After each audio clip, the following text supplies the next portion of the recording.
저희는 지난주 말씀을 통해 선을 행함으로 고난받는 것이 바로 하나님의 뜻임을 배웠습니다.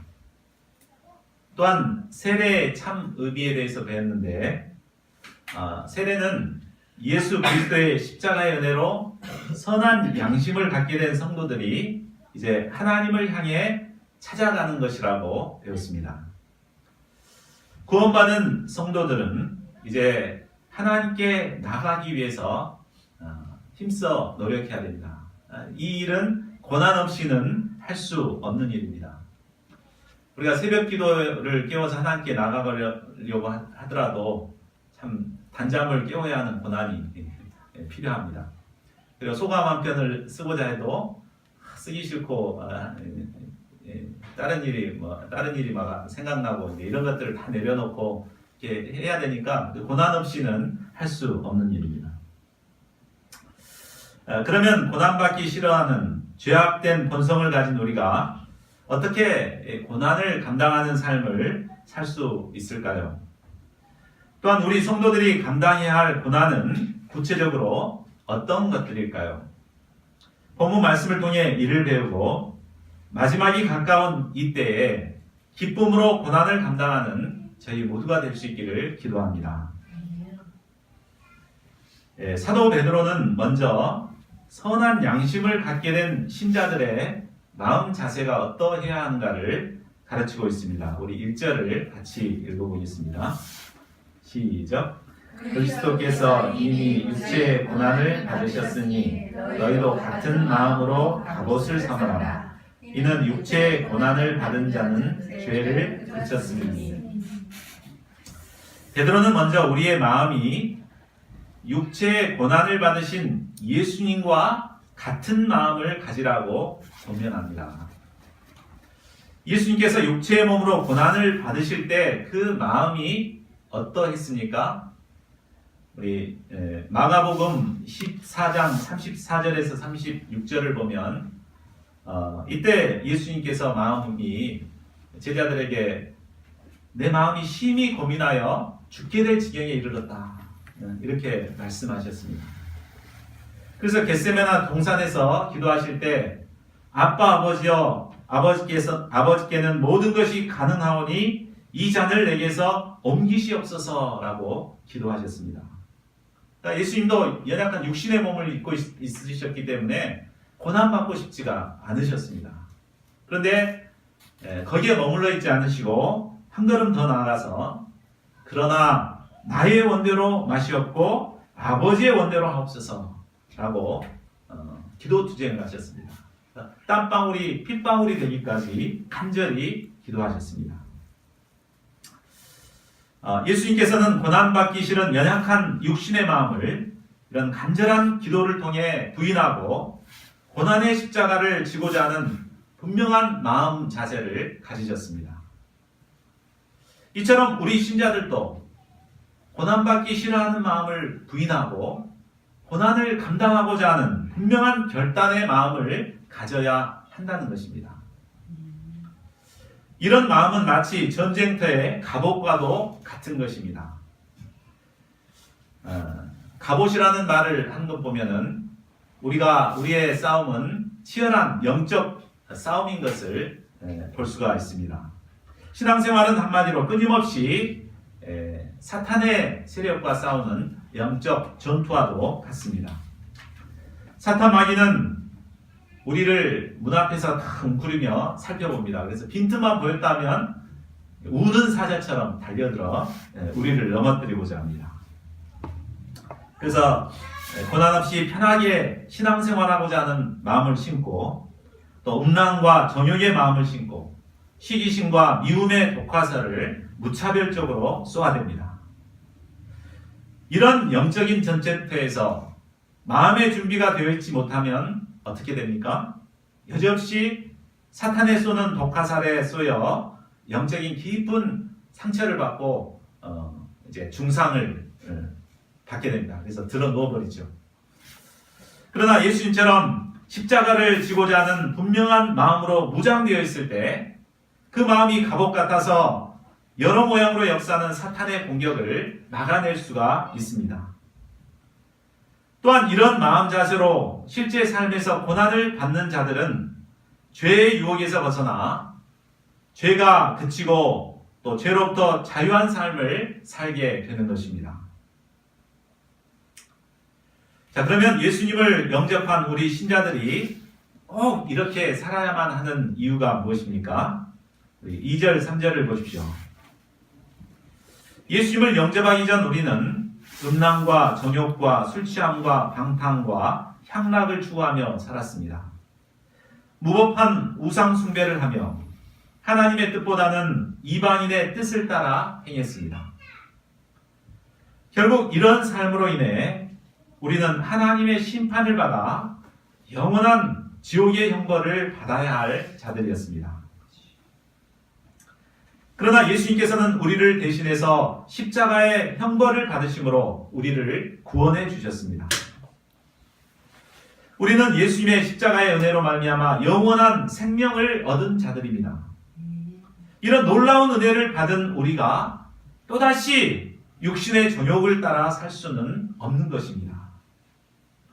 우리의 남은 생애가 얼마나 될지는 모르지만 이제 육체의 남은 때를 하나님의 뜻을 따라 살아야겠습니다. 이를 위해서 먼저 고난받으신 그리스도의 마음으로 갑옷을 입어야겠습니다. 고난받기 싫어하는 안일과 게으른 마음을 물리치고 십자가의 길, 고난의 길을 가보자 마음으로부터 결단해야겠습니다. 그래야 육체의 남은 때를 하나님의 뜻을 따라 살아가는 저희 모두가 될 수 있기를 기도합니다. 그런데 우리가 이처럼 고난을 받으며 믿음으로 살아가게 되면 사람들은 우리를 격려해 주지 않고 우리를 오히려 이상히 여기고 비난을 하게 됩니다. 그 이유가 무엇입니까? 여기 4절을 보십시오. 그것은 우리가 그들과 같이 타락한 삶을 살지 않기 때문입니다. 세상 사람들은 우리가 그들과 같이 육체의 쾌락을 즐기며 방탕한 삶을 살 때는 아무런 말을 하지 않습니다. 밤새워 술을 먹고 다닐 때는 얼마나 고생했냐며 해장국을 끓여줍니다. 그러나 술, 담배 끊고 열심히 신앙생활하고자 하면 축하해주기는커녕 조롱하고 비방하고 핍박을 합니다. 그러나 그들의 비방을 조금도 두려워할 필요가 없습니다. 왜냐하면 그들도 결국은 산자와 죽은 자를 심판하시는 그리스도 앞에 서게 되기 때문입니다. 그때 그들은 자신이 행한 것을 고백할 수밖에 없을 것입니다. 그리고 그때 그들은 하나님의 심판대 앞에서 그 행한 대로 심판을 받게 됩니다. 아마 그때 그들은 내가 몰라서 그랬노라고 핑계댈지 모릅니다. 이 때문에 하나님께서는 영적으로 죽은 자들에게도 복음이 전파되게 하신 것입니다. 이미 복음을 듣고도 영접하지 않았기 때문에 그들은 핑계할 수 없습니다. 자, 우리가 세상 사람들의 핍박과 비방 속에서도 고난을 감당해야 하는 또 하나의 이유는 바로 산자와 죽은 자를 심판하시는 하나님의 무서운 심판이 기다리고 있기 때문입니다. 산자가 됐건 죽은 자가 됐건 우리는 다 각각 그리스도의 심판대 앞에 나아가 선악간에 그 몸으로 행한 것을 따라 심판을 받아야 합니다. 그런데 사람들은 이 하나님의 심판을 생각지 않고 현실이 다라고 생각하며 살아갑니다. 이 세상의 삶이 전부인 양 생각하고 현실의 유익만 또 현실의 안전만을 추구하고 살아갑니다. 그러나 누구나 영원토록 살 수 없습니다. 죽음을 맞게 되고 죽게 되면 결국 우리 영혼의 주인 되신 하나님 앞에 나아가서 심판을 받아야 합니다. 그러면 이 하나님의 심판이 언제 임하게 됩니까? 7절을 보십시오. 만물의 마지막이 가까이 왔으니 예수님이 재림하시고 심판하실 그날은 아무도 알 수 없습니다. 그러나 분명한 것은 그 마지막 때가 점점 가까이 다가오고 있다는 것입니다. 베드로 시대에도 가깝다고 했는데 이 시대는 그때보다 2000년 더 가까워진 것은 분명합니다. 그러므로 저희 모두가 마지막 때를 살고 있음을 인식하고 깨어 선을 행하는 자들이 될 수 있기를 기도합니다. 자, 그러면 마지막이 가까운 이때에 우리 신자들이 감당해야 할 일은 구체적으로 어떤 것일까요? 첫째로 정신을 차리고 근신하여 기도하는 것입니다. 그러므로 너희는 정신을 차리고 근신하여 기도하라. 마지막 때가 다가올수록 우리는 깨어 기도해야 합니다. 그러니까 사탄이 하는 것은 우리 기도를 그치게 만듭니다. 그러니까 기도해야 된다는 건 알지만 그렇게 기도를 못하도록 방해를 합니다. 또 기도를 한다 하더라도 정말 정신 차리고 깊숙이 이렇게 기도하지 못하게 하고 그냥 중언부언하고 형식적으로 기도하도록 만들어 버립니다. 마지막 때가 다가올수록 우리의 정신을 혼미하게 하는 것들이 참으로 많아집니다. 인터넷, 스마트폰, TV, 게임 등이 그렇습니다. 과학자들의 말에 의하면 이런 것에 몰입하다 보면 인지 능력을 담당하는 전두엽이 망가진다고 합니다. 그렇게 되면 집중력이 떨어져 우울증에 빠지기도 하고 또 때로는 감정을 통제하지 못해서 막 이렇게 불안장애가 나타나기도 하고 묻지마 살인이나 막 이렇게 폭행을 저지르기도 한다고 합니다. 정신을 차리고 근신하여 기도하기 위해서는 먼저 우리의 정신을 혼미케 하는 것들을 멀리하는 것이 필요합니다. 우리 신승호 목사님 가정은 테레비를 없앴다고 합니다. 참 본받을 점이죠. 텔레비전 없애고 스마트폰이나 게임 안 하고 이게 참 중요한 것 같아요. 그래서 정신을 혼미케 하는 것을 이렇게 먼저 절제를 하고 정신을 차리고 근신하여 기도해야 되겠습니다. 이것이 바로 다가올 미래를 말세를 사는 우리 신자들이 힘써 감당해야 할 첫 번째 사명입니다. 둘째로 뜨겁게 서로 사랑해야 합니다. 8절을 보십시오. 무엇보다도 뜨겁게 서로 사랑할지니 사랑은 허다한 죄를 덮느니라. 사도 바울은 디모데후서 3장에서 말세에 고통하는 때에 일어나는 특징들을 얘기하는데 가장 먼저 등장하는 게 자기를 사랑하며 돈을 사랑하는 것이라고 했습니다. 말세가 다가올수록 사람들은 이기적이 되어 다른 사람에 대해 무관심하게 됩니다. 돈을 사랑해서 헌금을 하거나 남을 구제하는 데 인색하게 됩니다. 그러나 그런 시대가 온다 할지라도 하나님의 백성은 달라야 합니다. 자기 사랑에서 벗어나 서로 사랑해야 합니다. 사랑하되 어떻게 사랑하라고요? 뜨겁게 사랑해야 합니다. 자, 그러면 남을 사랑할 줄 모르는 이기적인 우리가 어떻게 뜨겁게 사랑할 수 있을까요? 그것은 예수님의 뜨거운 사랑을 영접할 때 가능합니다. 요한복음 13장 33절에 보면 예수님께서 새 계명을 주실 때 뭐라고 했습니까? 한번 같이 읽어볼까요? 시작.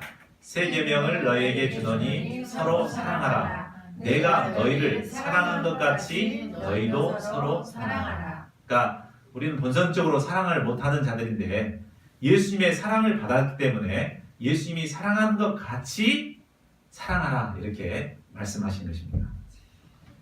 그러니까 예수님의 사랑을 깊이 배우고 영접할 때 우리가 그것에 기초해서 다른 사람을 사랑할 수 있다는 말입니다.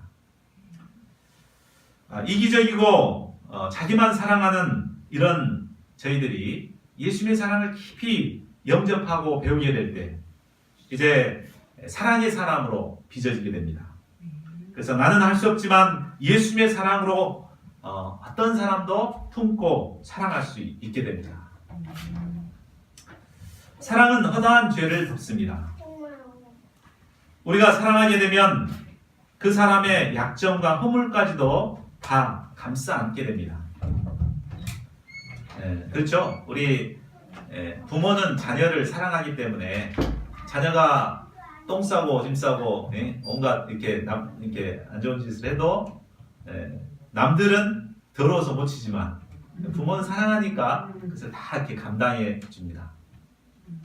그러니까 사랑하게 되면 동역자의 허물이 됐든 누구의 허물이 됐든 다 이렇게 감싸고 덮어줄 수가 있는 것입니다. 하나님께서는 그리스도의 거룩한 사랑으로 구원함을 받은 우리 신자들이 이 그리스도의 사랑에 기초하여서 뜨겁게 사랑함으로 동역자들의 허물을 감싸주고 하나 되기를 원하십니다. 저희 모두가 하나님의 예수님의 사랑에 기초해서 서로 뜨겁게 사랑하는 자들이 될 수 있기를 기도합니다.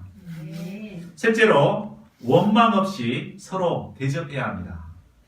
9절 말씀입니다. 베드로는 서로 대접하기를 원망 없이 하라고 말합니다. 자, 우리가 남을 대접하면서도 원망하는 마음이 생길 때가 언제입니까? 원망하는 마음은 내가 대접한 사람에 대해 뭔가를 기대하고 있다가 그 기대가 어긋날 때 원망하는 마음이 생깁니다. 예를 들어서 내가 밥을 한 3번 사면 그래도 한두 번 정도는 사겠지 이런 기대감을 갖고 이렇게 사잖아요. 근데 그것마저도 안 하면 참 원망하는 마음이 이렇게 생기는 것입니다. 자, 이런 원망하는 마음이 생기게 되면 하나 될 수가 없습니다. 원망하는 마음이 생기면 서로 이제 벽이 생기고 갈등이 생기게 됩니다. 원망 없이 남을 대접하기 위해서는 무엇이 필요할까요? 그러니까 상대방에게 요구하고 기대하는 마음을 버려야 됩니다. 예수님께서는 오른손이 하는 걸 왼손이 모르게 하라고 했잖아요. 대접할 때는 자기 자신도 모르게 내 생각도 지워버리고 이렇게 베푸는 것이 필요합니다. 내가 했다 이런 생각이 들면은 기대하게 되고 또 원망하게 되기 때문입니다. 자기 것을 희생한다는 것은 쉬운 일이 아닙니다. 이기적인 우리가 어떻게 자기가 가진 것을 남을 위해 쓸 수 있을까요? 이를 위해서는 내가 가진 것이 내 것이라는 생각에서 벗어나야 됩니다. 우리는 내가 가지고 있는 건 다 내 것이라고 생각합니다. 그렇죠? 내가 노력해서 내가 열심히 일해서 벌었기 때문에 이 내 거라고 생각하죠. 아깝죠. 그렇기 때문에 베풀지를 못합니다. 그러나 엄밀하게 따지면 이 모든 것은 하나님이 나에게 주신 것입니다. 하나님께서 나에게 건강을 주시고 힘을 주시고 생명을 주셨기 때문에 내가 일을 할 수 있었고 이렇게 얻을 수가 있었던 것이죠. 그러니까 내가 가진 것이 내 것이라는 생각에서 벗어나서 하나님이 주셨다고 생각할 때 우리는 아낌없이 베풀 수가 있는 것입니다. 마가복음 10장 8절에서 예수님께서도 너희가 거저 받았으니 거저 주라고 말씀하셨습니다. 그러니까 뭔가 대가를 바라고 이렇게 주지 말고 그냥 거저 받았으니까 대가 없이 베풀라는 것입니다. 저희 모두가 대가를 받고자 하는 마음을 내려놓고 하나님께서 거저 주신 것을 그것으로 다른 사람들을 대접할 수 있기를 기도합니다. 넷째로 각각 은사를 받은 대로 서로 봉사해야 합니다. 10절을 보십시오. 예수님께서는 믿는 자들에게 각각 은사를 주십니다. 어떤 사람에게는 가르치는 은사를 주시고 또 어떤 사람에게는 사람을 잘 사귀는 은사를 주셨습니다. 어떤 사람은 음식을 만들어 섬기는 은사를 주셨고 어떤 사람에게는 음악적 재능을 주셔서 섬기게 하십니다. 하나님께서 우리에게 이런 은사를 주신 목적이 무엇입니까? 고린도전서 12장에 보면은 이 은사를 통해서 그리스도의 몸된 교회를 세우도록 하기 위한 것입니다. 이 은사로 내 광내고 이렇게 하라는 게 아니에요. 이 은사를 적극적으로 이렇게 사용해서 우리 교회를 세워 하나님의 그리스도의 몸된 교회를 세워가는 것입니다. 그리고 고린도전서 12장 보면은 각각 받은 은사들은 몸된 교회의 지체와 같다 그랬습니다. 그러니까 다 틀리죠. 은사들이 다 틀리고 그렇지만은 어떤 것이 더 귀하다, 천하다 이렇게 판단할 수 없다는 것입니다. 그리고 하나님께서 각자에게 주신 이 은사를 가지고 서로 봉사하면서 협력하면서 교회를 세워 나가는 것이 바로 하나님의 뜻인 것입니다. 하나님께서 나에게 주신 은사가 무엇인가? 우리가 이 은사를 찾아야 되겠습니다. 그리고 이 은사를 통해서 우리 교회에 조금이라도 봉사하고 그래서 이 교회를 세워가도록 해야 되겠습니다. 개척교회라고 해서 스텝 목자가 다 하는 게 아니에요. 그러니까 나에게 주신 은사를 가지고 이렇게 찾아서 봉사할 때 그 교회가 점점 몸된 교회가 세워지게 되는 것입니다. 자, 봉사를 하되 각각 은혜를 맡은 선한 청지기 같이 서로 봉사하라고 하십니다. 청지기는 주인이 맡겨주는 것을 잘 관리하여서 주인이 올 때 유익을 남겨줄 의무를 가진 자입니다. 마태복음 25장에 보면은 달란트 비유가 나오죠. 그 주인이 각각 각 사람의 재능에 따라서 한 사람에게는 금 5달란트, 또 한 사람에게는 2달란트, 또 한 사람에게는 1달란트를 주고 먼 타국으로 떠나갑니다. 이때 5달란트 받은 자는 즉시 가서 그것으로 장사해서 5달란트를 남깁니다. 2달란트 받은 자도 그같이 해서 2달란트를 남겼습니다. 그러나 1달란트 받은 자는 땅을 파고 주인의 돈을 감추어 버렸습니다. 오랜 후에 주인이 돌아와 결산할 때 어떻게 됐습니까?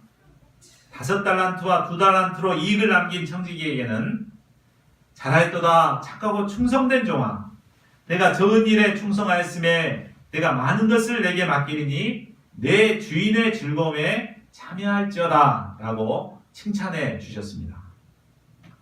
반면에 주인의 것을 감추어 두었던 종은 어떻게 됐습니까? 그 1달란트를 빼앗아 10달란트 가진 자에게 주었습니다. 그리고 이 무익한 종을 바깥 어두운 데 내쫓아라. 거기서 슬피 울며 이를 가리라 라고 하셨습니다. 자, 이 비유를 통해서 심판의 때 예수님께서 물으실 것입니다. 분명히 믿는 자들에게 각각의 은사를 주셨는데 이 은사로 너희들은 뭐 했냐? 이때 잘하였도다 착하고 충성된 종아 라고 주인의 칭찬을 받는 저희 모두가 될 수 있기를 간절히 기도합니다. 자, 11절을 보십시오. 베드로는 선한 청지기처럼 봉사하는 것이 구체적으로 어떻게 하는 것인가를 예를 들어 설명하고 있습니다. 먼저 말씀을 전하는 자들, 곧 말씀을 가르치는 목자들에 대해서 말하고 있습니다. 만일 누가 말하려면 하나님의 말씀을 하는 것 같이 하라고 하십니다. 하나님의 말씀을 대언하는 것처럼 두렵고 떨림으로 섬기라는 것입니다. 또한 성김과 봉사를 하는 자들은 하나님이 공급하시는 힘으로 하는 것 같이 하라고 합니다. 우리가 성김과 봉사를 할 때 내가 한다고 생각하면 어떻게 됩니까? 자기 자랑이 되고 그것이 쌓이면 자기 의가 됩니다. 그렇게 되면 자기 의가 쌓여서 결국 그 영혼이 병들어 버립니다. 이렇게 되면 차라리 봉사를 안 한만 못하게 됩니다. 그러므로 봉사를 할 때는 내가 한다고 생각해서는 안 됩니다. 나는 할 수 없지만 하나님께서 공급하시는 힘으로 하는 것 같이 해야 합니다. 이때 내가 정말 부족하다고 느껴지면은 하나님께서 더 공급해 주시라고 하나님께 기도하게 되고 또 하나님의 주시는 힘을 덧입어서 맡은 일을 할 수 있게 됩니다. 또한 이처럼 우리가 봉사할 때 하나님께서는 우리의 봉사를 통해 영광을 받으십니다. 자, 12절을 보십시오. 사랑하는 자들아, 너희를 연단하려고 오는 불시험을 이상한 일 당한 것 같이 이상히 여기지 말고. 현재 베드로전서를 읽는 성도들은 고난을 받고 있는 상황입니다. 그런데 베드로는 그 고난이 끝난다고 말하지 않고 앞으로 더 큰 불시험이 온다고 말하고 있습니다. 역사적으로 볼 때 이 불시험은 바로 네로 황제의 기독교 대박해를 의미합니다. 지금까지의 그들의 고난은 고향을 떠나서 이방 땅에서 먹고 살기 힘들며 왕따 당하는 수준의 고난이었습니다. 참 이것만으로도 감당하기 힘든 어려움이었습니다. 그런데 조금만 더 있으면 그보다 더 큰 불같은 시험이 온다고 합니다. 불시험이기 때문에 잘못하면 순교당할 수도 있는, 목숨을 잃을 수도 있는 그런 고난이 기다리고 있었습니다. 참 우리는 열심히 믿음으로 살아가는데도 계속해서 더 큰 고난이 오게 되면 어떻습니까? 이상한 일처럼 생각됩니다. 하나님 믿으면 복 받아야 될 텐데, 더 좋은 일이 생겨야 될 텐데 왜 계속 이런 어려움이 생기지? 과연 하나님 살아계시는가? 아니면 내가 뭘 잘못해서 계속 이런 어려움이 생기는가? 이렇게 그래서 하나님 나를 이렇게 어려움을 주시는가 이렇게 원망하는 마음이 들기도 할 것입니다. 그러나 베드로는 불시험 가운데서도 오히려 즐거워하라고 합니다. 왜 그래야 합니까? 첫째로 불시험을 통해 무리를 연단하기 때문입니다. 베드로 사도는 불시험을 가리켜 너희를 연단하려고 오는 불시험이라고 했습니다. 연단이란 말이 뭔 말입니까? 연단은 뜨거운 풀무불에 쇠를 달고 가지고 그것으로 막 두드려 가지고 강한 강철을 만들어내는 작업이죠. 이와 마찬가지로 불시험은 우리를 연단하는 의미가 있습니다. 뜨거운 불시험을 이겨내고 나면 우리를 연약하게 했던 더러운 불순물들이 다 태워지고 견고한 믿음의 사람으로 빚어지게 됩니다.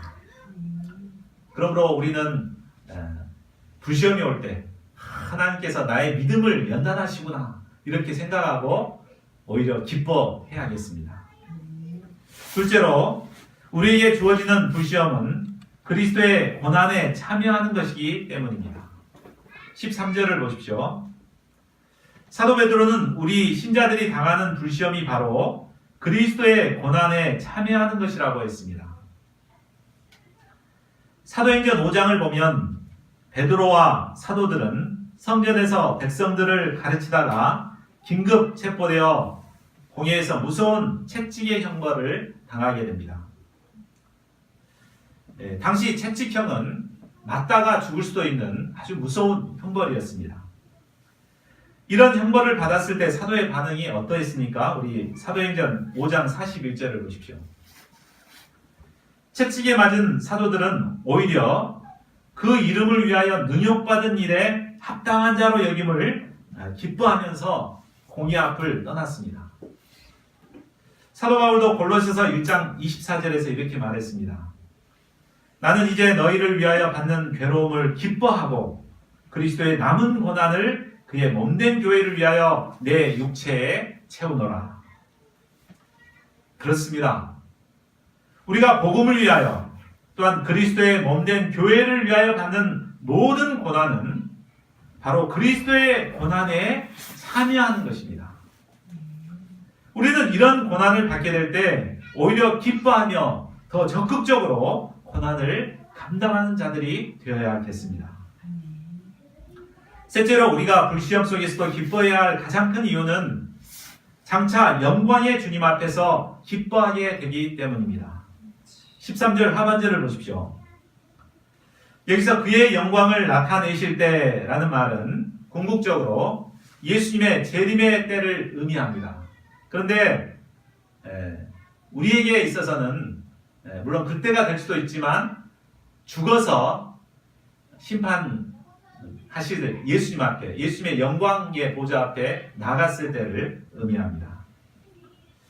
이때 이 땅에서 그리스도의 고난에 참여함으로 불시험을 견뎠던 자들은 예수님께서 참 이렇게 기뻐 맞아주시고 그에게 면류관을 씌워주실 것입니다. 이때 우리는 예수님과 함께 기뻐하며 즐거워하며 천국의 기쁨을 누릴 수 있습니다. 그러니까 우리가 이 불시험을 받고 고난을 받지만 장차 예수님께서 우리를 칭찬해 주시고 생명의 멸류관을 씌워 주실 것을 생각하며 기뻐해야겠습니다. 자, 넷째로 영광의 영이 치욕을 당한 자들 위에 머물러 계시기 때문입니다. 14절을 보십시오. 너희가 그리스도의 이름으로 치욕을 당하면 복이 있는 자로다. 영광의 영 곧 하나님의 영이 너희 위에 계십니다. 우리가 복음 역사를 섬기다 보면 그리스도의 이름으로 치욕을 당할 때가 있습니다. 우리가 전도를 하기 위해 캠퍼스에 나가면 학생들은 전혀 우리를 반겨주지 않습니다.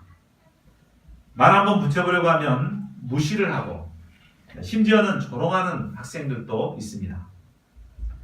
새까만 후배들한테 무시당하는 말을 들으면 얼마나 참 치욕스럽습니까?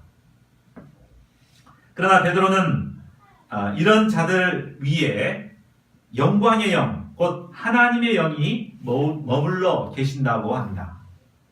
이는 곧 성령의 인도하심을 받는 성령의 사람이 된다는 말입니다.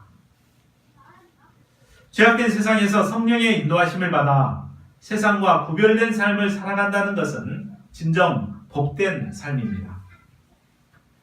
때문에 우리는 불시험뿐만 아니라 치욕의 때에도 부끄러워하지 않고 기뻐함으로 하나님께 영광을 돌리는 자들이 되어야겠습니다. 그런데 여기서 우리가 분명히 알아야 할 것은 죄를 범함으로 당한 고난은 해당되지 않는다는 말입니다. 자, 15절을 보십시오.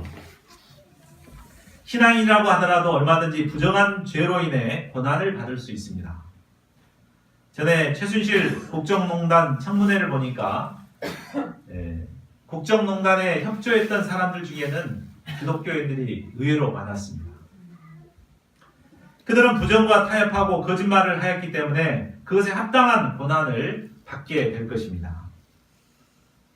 근데 이것을 받으면서 내가 불시험을 받고 있다 이렇게 생각하면 안 되죠. 자기 잘못으로 한 것인데. 자, 우리도 예외는 아닙니다.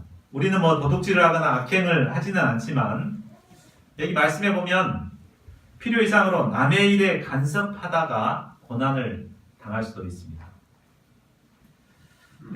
여기서 남의 일에 간섭한다는 것은 뭐 동역자나 양들에게 관심도 갖지 말아라 이런 말이 아니죠. 남에게 상관없는 남에게 지나치게 간섭을 하다가 트러블이나 갈등을 일으키게 되는 것을 말합니다. 별로 내가 간섭해서는 안 될 사람인데 간섭하다가 이렇게 트러블이 생겨가지고 그걸 갖고 내가 막 고난을 받는다, 시험을 받는다 이렇게 생각해서는 안 된다는 말입니다. 이때는 내 잘못을 깨닫고 부끄러워하고 회개해야 할 것입니다. 자, 17절을 보십시오. 이처럼 신자들이 불시험을 받는다는 것은 곧 하나님의 심판이 시작되었다는 것을 말해줍니다. 신자들이 이런 불시험은 신자들이 이렇게 불시험을 받는데 복음을 순종하지 않은 자들에게는 그 마지막이 어떠하겠습니까? 성경에는 이때의 심판을 불과 유황으로 타는 못에 던져져 영원토록 뜨거운 고통을 당할 것이라고 말하고 있습니다. 그러므로 마지막 심판을 믿는 우리는 감당하기 어려운 고난이 온다고 할지라도 두려워하지 말아야겠습니다. 마지막 죽음의 순간이 온다 할지라도 우리의 영혼을 창조주 하나님께 맡기고 끝까지 선을 행하는 자들이 되어야겠습니다. 자, 결론을 맺겠습니다. 예수님의 복음을 영접하고 믿음으로 살아가는 신자들의 삶에는 반드시 고난이 따르게 되어 있습니다. 선을 행하며 고난을 받는 것이 바로 하나님의 뜻이기 때문입니다. 마지막 때가 다가올수록 그 고난의 강도는 점점 강해져 갈 것입니다. 그러나 하나님께서는 불같은 시험 중에서도 우리가 깨어서 선을 행하기를 원하십니다. 어려운 가운데서도 깨어 기도하고 뜨겁게 서로 사랑하고 또 남을 대접하고 봉사하기에 힘쓰기를 원하십니다. 저희 모두가 주님이 오실 날이 가까운 이때에 그리스도의 고난에 기쁨으로 참여하여 하나님께 영광 돌릴 수 있기를 간절히 기도합니다. 7절과 8절을 읽고 기도하는 시간 갖겠습니다. 자, 시작. 만물의 마지막이 가까이 왔으니 그러므로 너희는 정신을 차리고 근신하여 기도하라. 무엇보다도 뜨겁게 서로 사랑할지니 사랑은 허다한 죄를 없느니라.